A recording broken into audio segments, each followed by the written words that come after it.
today we are here to discuss Let's Go to Japan. That's right. Latest Kickstarter release from AEG. And this is which edition? The Matsuri edition. Matsuri edition, which basically translates to Kickstarter Special Deluxe. Edition. Yeah, the Kickstarter Deluxe edition. I'm sure that's probably not really what it can translate to. Probably not, but... yeah. So before we get into it further, though, make sure you hit that subscribe button and the notification bell down there because we're probably going to butcher a lot of Japanese words, I'm guessing. And so we're just going to get that obligatory apology out of the way so we don't say anymore. Well, we figured you'd get a good chance to laugh at us. Hopefully we're not saying anything inappropriate in a language we don't know. Right. Yeah, that would be bad. Yes. Okay. All right, well, I'll go ahead and kick it off, and we'll talk about some information. So, again, it's called Let's Go to Japan. Overall rank is 4,676 on Board Game Geek, which is kind of actually pretty good because I just got it last week. So it's only been out for a couple weeks now. Rated 7.8, designed by Josh Wood, art by Chekhov, Kylene Falls, Toshiyuki Hara, Magdalena Pruckner, Eric Ward. Again, published by AEG, also known as Alderac Entertainment Group. It plays 1 to 5 people in about 40 to 60 minutes. In our second playthrough, I think that's pretty accurate. Ages 10 and up, which again, I think that's also accurate. It's pretty easy to pick up. Now, again, this is the Matsuri edition, which was available via Kickstarter. I don't know if the late pledges are still available for that. Retail version. Not on their website. It was not. No, it wasn't on their website. And it was not on their Kickstarter page. So the retail version is available at least on Miniature Market. It's available for now for $49.99 MSRP. I think they have it marked at $39.99, so a little bit cheaper. Again, this version I got on Kickstarter was $69.99. But that did not count. It did not count the play mats, but it came with these fantastic bowls that we'll talk about. Now, there were several different aftermarket prices out there. Geek Market had it from anywhere between $110 and $150, but the $150 version was the only one with the play mats. The rest didn't come with it. And eBay had it all the way up for $189. Yeah, a lot of scalpers out there. Yeah. So a lot of stuff. All right, well, let's talk about what you get in the box. Now, again, this is not the retail version. Correct. So you're going to get all the pieces are wooden, which is really nice. They have a cut player color, basic player color. It almost looks like a sticker on the back side of them, but it's probably, heat sealed or whatever. And they're painted, screen printed on the front with the different icons and the different colors. The card stock these are like tarot sized cards, and they do have a linen finish on them. So these are the stitched neoprene mats that the better quality. I mean, there's other wood. Yeah. So I mean, the card stock, although its linen finish is a little thin, but I think that if this sees a lot of play, I would recommend sleeving it because we do a lot of shuffling, and so I would recommend sleeving it. Yeah, I mean, the only thing that's cardboard actually is this, and this was the one piece that was kind of disappointing because when you first got it out, it was really bowed. Yeah. As a matter of fact, you set your token down, you were explaining the rules, and you pointed at it, and it flipped the projectile, the marker. So on the Matsuri edition, you do get these ceramic bowls. Yeah, these are really cool. It is not anything, so it's part of that 69. So it's got the logo in the bowl. It's a really beautiful teacup style bowl, and they're the token bowls. It comes in a separate box even, and I really like the bowls. It's just really. Well, I like the fact that it comes in a separate box because you might find yourself using them for other games, for other stuff. Yeah. So that was really nice. And I think and it comes with individual bags. Yeah. So there's bags for each player caller, and then there's a token bag, and there's a separate bag for the cards. Yeah. So everything comes in bags, which is really nice as well. And now retail version does come with a really cool travel journal, which is where you keep score at. So not as many pages. It is front and back, so that part's good, but you'll probably run out of those pretty quick. So I'm guessing all these wooden bits are going to be cardboard. That's what it looked like in the pictures that I saw. So, as far as this edition of it, I am probably going to give this a 9.5. Yeah, I think if the card stock was just a little bit thicker, I would have probably gone all the way to 10. But because it's a little thin, I think 9.5 is a very fair score. Yeah. All right, so moving on to theme. So this, as far as capturing a travel plan, I think it does a good job of that.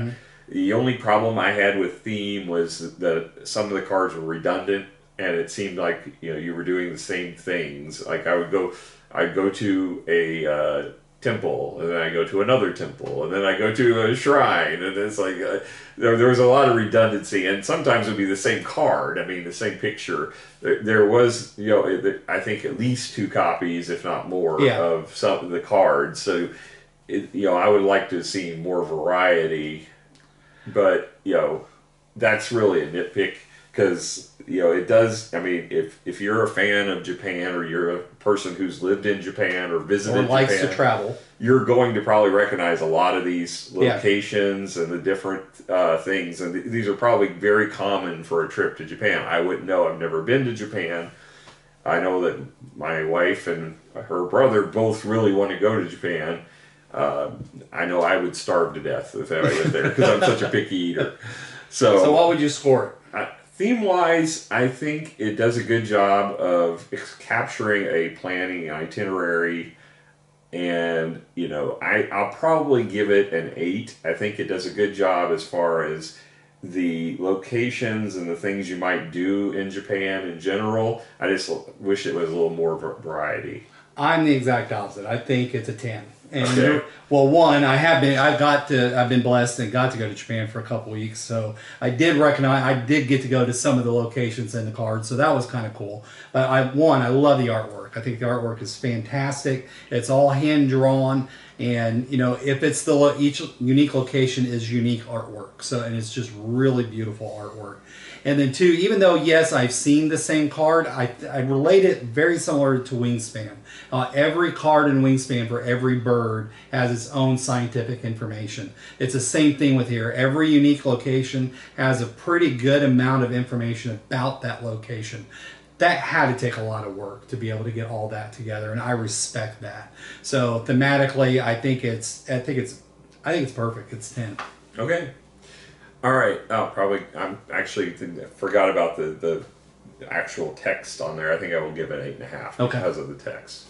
As far as the rule book is a travel guide to Japan, which is kind of cool. Which is kind of neat. 16 pages in length. Now it does have a solo variant, but I have not got to try that yet. It does show bending really badly. I mean, a lot of rule books do though. Yeah. But you haven't had this very long, and there's definite creases and finger dents. And part of that might be a combination of how I packed it and the insert. The insert's fine, but it's just got all the bags. It's not level, so when you put the lid in, it's pretty tight fitting. Probably bent the rule book up a little bit. The setup, there's a lot of bits to this, but it doesn't take that long to set it up, really. And certainly, like when we went to play it again, we reset it, and it didn't take hardly any time at all. Yeah. So setup, once you played it, to reset is not long at all. Getting it out the initial time, it's typical, probably what you would expect with maybe this many components. 15-20 minutes. Yeah, it's not horrible. It's very clear. They've got a good illustration with labeling on it, which is always good. It does have a component list, although there's no pictures to match the components. But they have counts of the components, which is good. I would rather see some icons with the pictures on it, but they have the card descriptions with the anatomy, and that's all coded as well, which is good. It's really not that hard to figure out when you're playing it.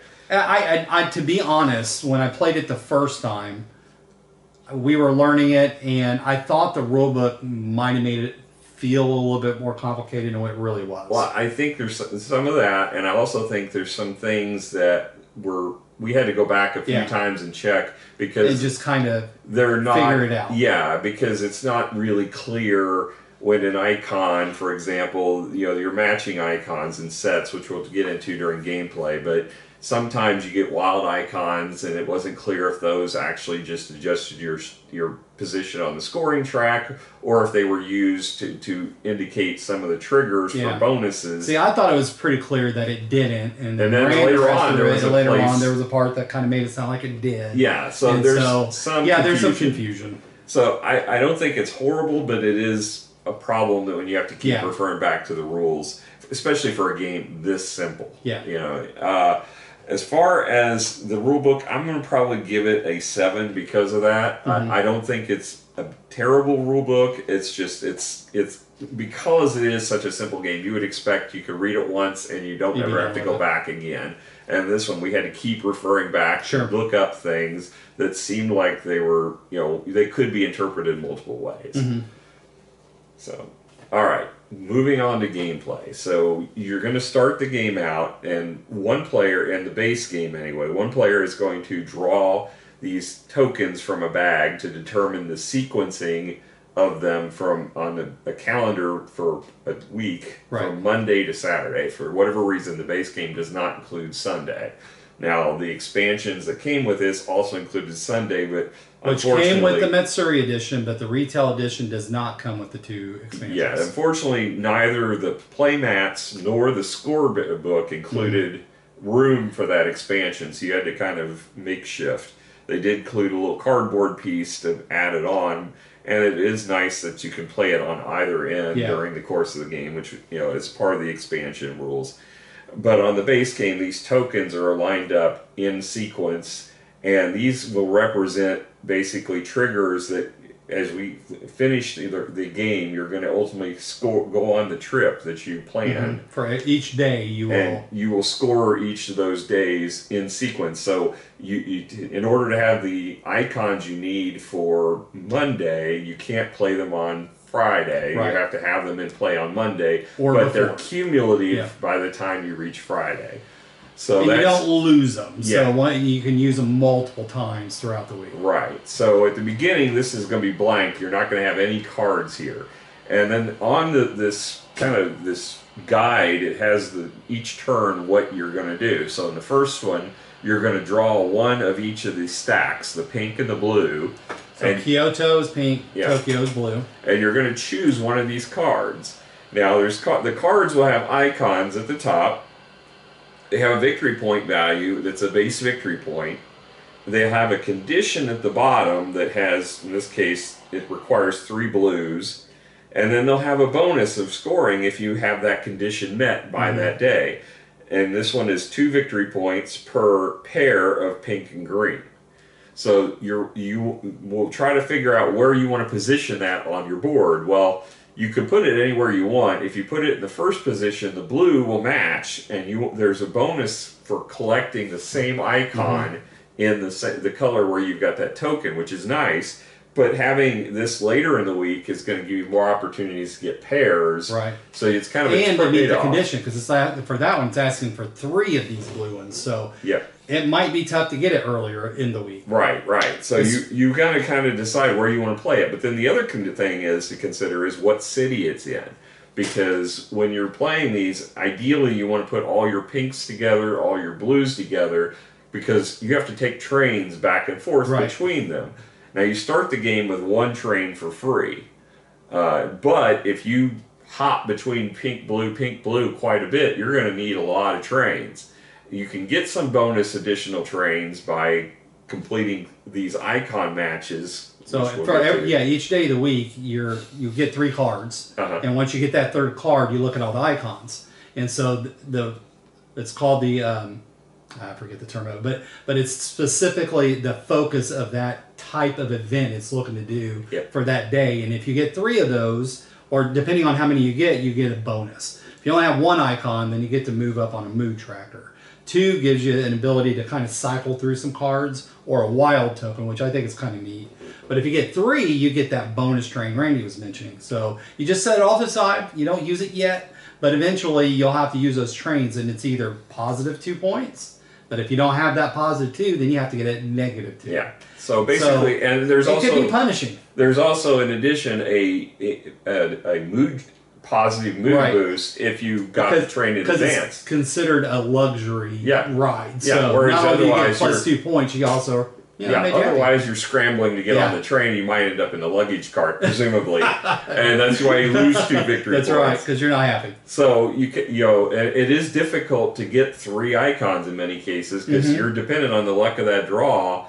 But then you get to choose. But then as you play through the game, it's not always you drawing and playing cards. In some cases, you're taking cards you discarded picking them up and having to choose from those, which or even cooler, which yeah. is I think the best part of the game. One of the best parts of the game is later in the game, you're actually discarding your cards to your opponent's discard pile. To your so part. they're going to be drawing Right. your cards that you have in your hand. I really like that element. Yeah, I thought that was clever too.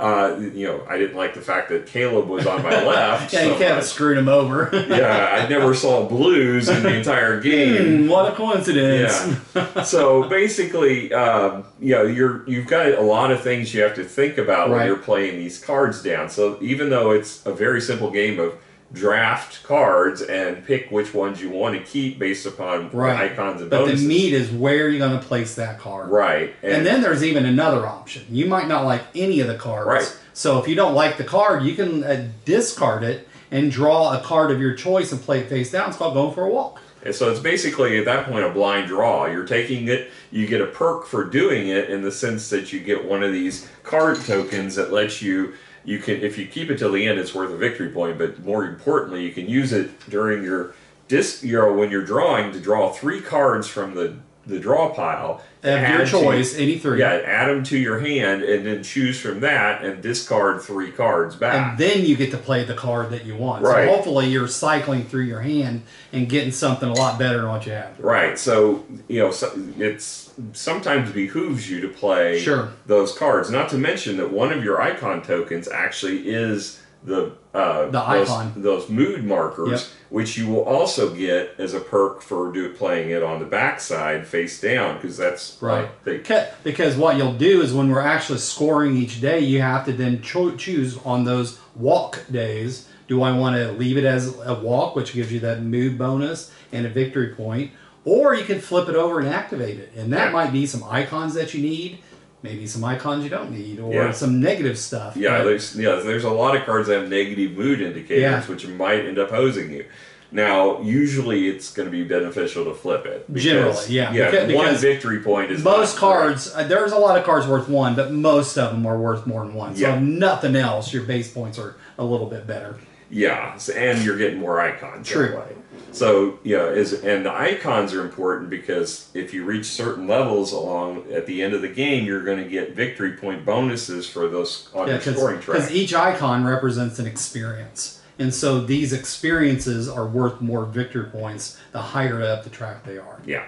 So there's a lot of opportunities for scoring in different factions in this game. You can score base victory points. There's some cards that are worth a lot of victory points just by on themselves. the base, but they usually come with a hefty penalty along with them. So I saw cards up to at least 7 victory points as a base. But it usually has some negative mood icons or something. And they usually don't have any icons for the scoring track up there. But then there's also lots of scoring on what's called the end of the day bonus. Yeah. So when you're scoring each day, the last card place or the one on top, if you meet the conditions, as Randy said earlier, then you can score some extra points. And those could be very lucrative. But the nice thing about this game is instead of like normally whenever you play a card, you have to put it on top of the others. And you don't have a choice. Here you can choose when you play it, do I want to put it on top? Do I want to bury it underneath? So you can, or you can put it in the middle. You can put it wherever you want. Which is also very important because we go back to the trains. Yeah. And you may be putting it somewhere where you have to now have an extra train that you didn't have to worry about before. Right. There's also cards in here that are neutral where you can make them whatever city you want them to be in. They're activities that are generic, like this one's attending a festival. Well, the festival may happen in Tokyo or Kyoto. Yep. So you could... And there's an even number of those cards in each stack. So even though on the back side it says it's Kyoto, it actually could be anywhere. So it's kind of nice that both stacks of decks have those opportunities. Yeah, so after you've got all of your cities completed, which is going to be going through the entire schedule of that chart, you will have 3 at least cards in each one. One of the things we didn't talk about earlier is there's another bonus you can get instead of the train if you get 3 icons that match, and that is you can actually take one of these walk tokens. It's called going on an extra walk. Yeah, you take a blind draw from either deck and you put it face down into the pile, wherever you want in the stack, but you don't get to look at it until the end. So again, it's just like taking a walk, but it lets you get a 4th card for scoring. Right, and it gives you these this token, which can count towards meeting those in-game bonuses. Yeah. Some of them are based upon having gone for walks, so those are very helpful to have at the end. So, but getting those fourth cards could be huge because it can go from having 100 points to having 150 points because of those extra icons and potentially scoring bonuses that you get. Yeah, so I mean, like I said, there's a lot of ways to plan it to get scores, and you know, we all took different strategies, and scores weren't that widely varied. I mean, Miranda won the second game, and she had, you know, basically focused on getting her mood tracker to max out. I focused both games when we played on basically maxing out my icons, and the first time it paid out, I won. You know, came in first, but even then it was not that big of a difference between scoring. And we didn't really talk about the mood tracker a whole lot, but there are icons that either are happiness icons or stress icons. So really, during the gameplay, there's really, when you match those three, play the three cards, and you choose the level 1 bonus, is really during game the only time you get to move that mood tracker. Usually it's going to happen at the end of the game. But you got 3 directions in each way, so if you can max it out on the happiness side, then you'll increase in-game victory points. But if you decrease it 3 times on the stress side, you're actually going to lose victory points. Right. So you have to be careful, again, when you're placing your cards, that mood icon, because it can make a big difference. Yeah, and when it hits the end, after you take the penalty or the bonus, it resets. So you can have multiple times that happens, and that's what Miranda did. She hit the top several times and got 20 victory point bonus for it. And no negatives, so it was all bonus. Plus points. So whereas I had to take a mix of negatives and positives, so I had to work myself to try to avoid getting in the negative bonus several times. But you know, the good news is the positive is better than the negative. Yeah. So if you had to max out both by chance, by accident, you would be on top. Yeah. You would actually gain 5 points instead of losing. Yeah. So that's pretty much the gameplay, and at the end, you're going to walk through each day and score it, and you know for flavor, you can kind of tell what you did that day. And it does recommend that in the rule book, especially the first few times, is that you actually. You read where you're going on your itinerary, but then you go into detail on that last card. I ended my day up here, and you know, and that again, it helps with mathematics. So I like that part of it myself. But we kind of rushed through it the second time. I found it became redundant the second time because it was like, okay, I went to the same place I went the first time, you know. So it wasn't as fun. The first time it was fine, and I think we all enjoyed it. But the second time, first of all, it was getting later. And secondly, you know, it's like, okay, we've already hit these same locales, which is part of my problem with the theme. So, and then the two expansions were actually pretty interesting. It's the best day trips in Japan. That adds that 7th day that we mentioned, but also it adds extra scoring opportunity. Not too complicated, really. It didn't add a whole lot to it other than just kind of being more cognizant of how you play your cards. Well, it did also add the flexibility. We could move Sunday to either end of the calendar, so you could position these cards where you wanted them. I did like that. Yeah, and I like the fact that it gives you a choice. It's either a scoring opportunity or it could potentially give you a bunch of a particular icon. Yeah. And so that can help with in-game scoring. And then also we have the Passport, or Grab Your Passport expansion, which kind of adds some asynchronous abilities that could give you starting resources, it could give you starting experience, it could give you in-game scoring. You just shuffle up and each person gets one. So really nice little expansions that came with it. Yep. So as far as my score on this, you know, everybody seemed to really enjoy this game. Yeah, and they enjoyed it more the second time. Yeah. I would say, you know, I enjoyed the gameplay of it. Theme-wise, I'm not a huge fan, obviously, of a lot of the Japanese, like the anime and the stuff that a lot of people are. Yeah, because you're a weirdo. Yeah, it's not something I'm really interested in.